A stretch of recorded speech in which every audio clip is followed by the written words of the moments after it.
know one another well. Went head-to-head in last year's Championships, the World Under-18 Championships. That was at Cali in Colombia, where Tabe picked up the gold and Bet the silver.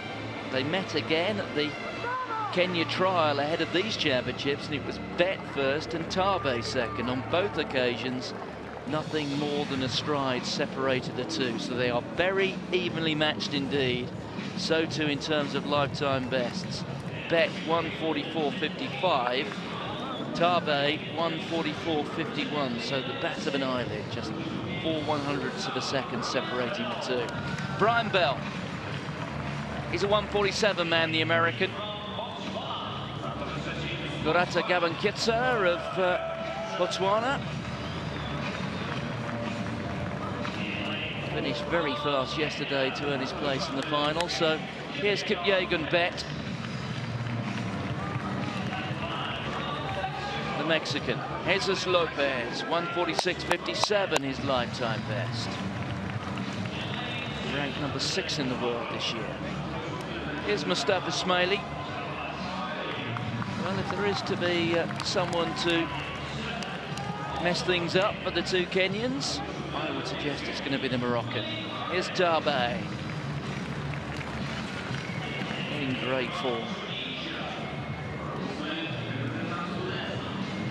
Chinini there of Tunisia. In lane 8 and on the outside, the other fast loser, Robert Heppenstall of Canada.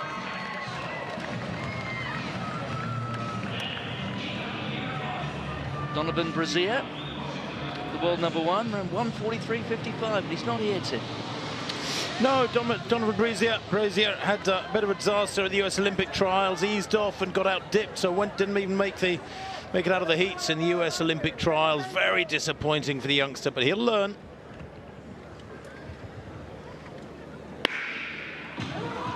So keep your eye on the two Kenyans, Kipyegon Bet and Willie Tabe. First bend, running lanes, and the American Brian Bell anxious there to get to the curve and to the front. Bet coming across there. So it's Bet who leads, Bell there in second place. And Tabe, you can see, following his every stride. The Mexican Lopez on the shoulder. A little bit of a gap then back to the Botswana. And look out, Moroccan at the moment, he's right at the back, and he surely must know he can't afford to give too much away to the two Kenyans here. But if there is to be an athlete finishing with a very fast finish, I'd suggest it's Smaili. And his first lap, well, it's pretty quick without being suicidally so. 52.98. Bell went to the front and then got past. And I got the impression wanted it to be a bit quicker. The Kenyans slowed it down. It was 25.1 at 200. 52.98. That's almost 53 seconds at 400. They've slowed it, the Kenyans. And I think Bell there in the dark glasses is frustrated, boxed in behind them. Well, now Smaili has made his move. He's come from the back. He's moved on to the shoulder there of the two Kenyans. It's Bet who's got the curve, though, with Tabe on his outside. And now Smaili beginning to lose a metre or so. And it's Lopez, actually, the Mexican, who's threatening on the outside. But it's Bet who's made his best way home. And Bet has got 2 or 3 metres, and he appears to have slipped the field. This is a marvellous run from Kipyegon Bet. He's going to have his revenge for the World Youth Championships last year. Smaili comes through for third, 144.96. And in all honesty, that in the end was comfortable for Kipyegon Bet.